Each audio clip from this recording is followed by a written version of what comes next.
got a couple of fires to put out, but it's okay because I've got 2 free transfers and I'm going to reveal what I'm doing with them in this video. Building from the back, I've got a goalkeeper that I feel confident in. That's Pickford against Chelsea at home. It's not an easy fixture, but he has got the home advantage and Everton's defence are performing well lately. Everton didn't keep a clean sheet in the first 7 game weeks, but I kept my patience, and in the last 8 game weeks, they've kept 4, which is really good. 2 of which have come in the last 2 matches, including one against Newcastle. Of course, I'm going to keep him up until that game week 19 wildcard, as he continues to provide good value for money for just 4.4 mil. I do feel content about having him in my team, so I'm not going to waste a free transfer on that position, but if I could upgrade with a free transfer, I'd bring in Sanchez for the next 3 game weeks, or I would actually consider Dubravka and save the 0.6 mil. That's if I was going to spend it somewhere else in the team. If you're not wildcarding in game week 19 and you want a long-term goalkeeper, I think Sanchez is the best option from Chelsea. They've got easy fixtures, they've got a strong defence, and he's only 4.6 mil. In defence, the fixtures aren't looking too favourable this game week, which is where I'm looking to spend one of my free transfers, and I'll discuss that shortly. First up is Trippier against Spurs away. While Spurs haven't got Maddison, I do fancy them to score, especially with Son in the team. He's a clinical finisher,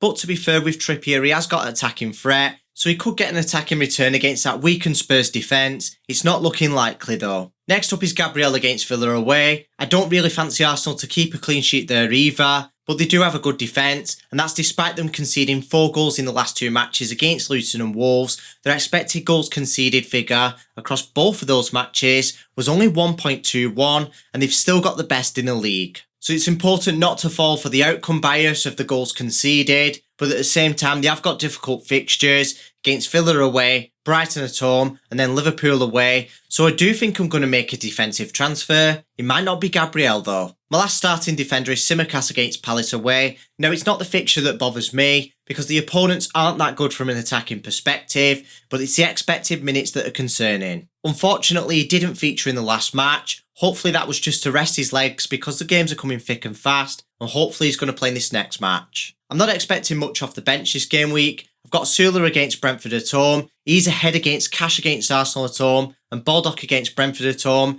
because I don't fancy either of those teams to keep a clean sheet. Asula has been picking up more minutes recently. Hopefully that continues, so I've got a bit more insurance on the bench. But I do think Villa's got a better defence than Sheffield United. In fact, I think Sheffield United's got the worst defence in the league. That's why Baldock is last on the bench. The bench probably will look different to this when the game week starts. That's because I'm strongly considering selling Cash. He's got 4 yellow cards. If he picks up one more, he gets a suspension. He's lost his minutes, and they've got difficult fixtures. I'll reveal later on in the video the player that I'm considering bringing in. He's got a very high upside for a defender. In midfield, I've got Palmer against Everton away, which isn't proving to be an easy fixture recently. Like I said in the last video though, I don't expect much from Palmer with his price tag, and he's already providing good value for money. He got 8 points in his last match. Next up is Salah against Palace away. I don't think that's an easy fixture from an attacking perspective. Palace have got the 7th best expected goals conceded figure in the whole league. I still think Salah's a decent option this game week, I just wouldn't captain him. Next up is Saka against Villa away. He's still a decent player to own, but that's a difficult fixture. I just hope that he's still got the penalty duties. Penultimately in midfield is Son against Newcastle at home, and whilst the defence is still considered to be strong,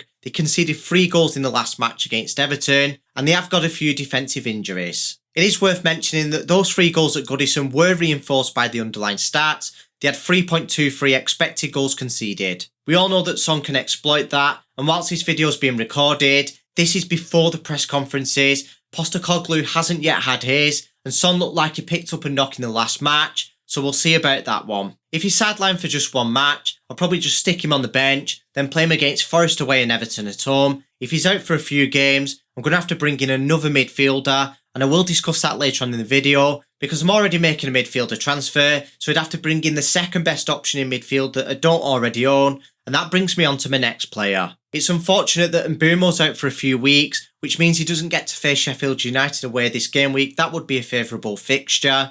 I was going to sell him in a few game weeks anyway for blank game week 18, bring him back in on the game week 19 wildcard. Obviously, I could still bring him back in on the game week 19 wildcard if he's fit to play, but don't forget he's probably going with Cameroon to the African Cup of Nations, so Brentford would need to get a double game week in game week 20, and it would have to be certain that he'd have to feature in the second match as well. In case you don't already know, the African Cup of Nations starts around about game week 21. Some popular players like Salah will be going playing in that, which means they won't be featuring in the Premier League. That applies to the Asian Cup as well, where Son is one of the players that will be missing for that. So I might not even bring in those players on the game week 19 wildcard, or even more so if I play game week 20 wildcard.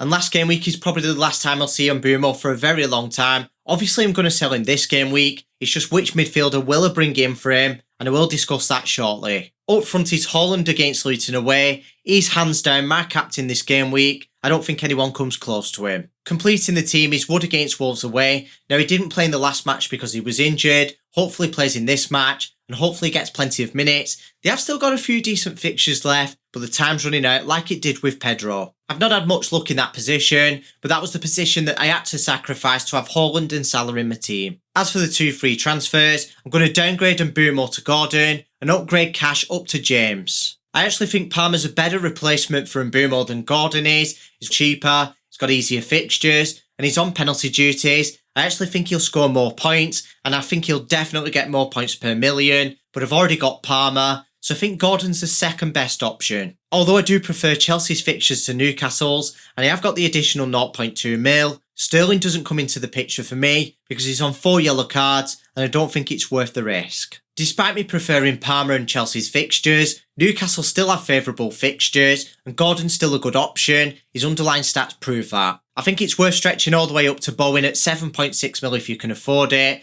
Now if Son's sidelined, I'd bring in Bowen and Gordon. That would be for Mbeumo and Son, and I'd probably not take the hit on defence. As for Reece James, he has got a low floor because of those low expected minutes, but he's also got a high ceiling because of those fixtures that they keep banging on about, and his attacking potential. I think Chelsea will get a couple of clean sheets in there, so I think it's worth the risk. I just want to reiterate a disclaimer, this is being recorded prior to the press conferences. Some of these players might be ruled out, so for example if James is ruled out and Porro isn't, probably go for Porro, or maybe even another Chelsea defender like Colwill or Thiago Silva. If you've made it to this point in the video, you've clearly found it informative. Make sure you hit the subscribe button if you haven't already so you don't miss any of these videos.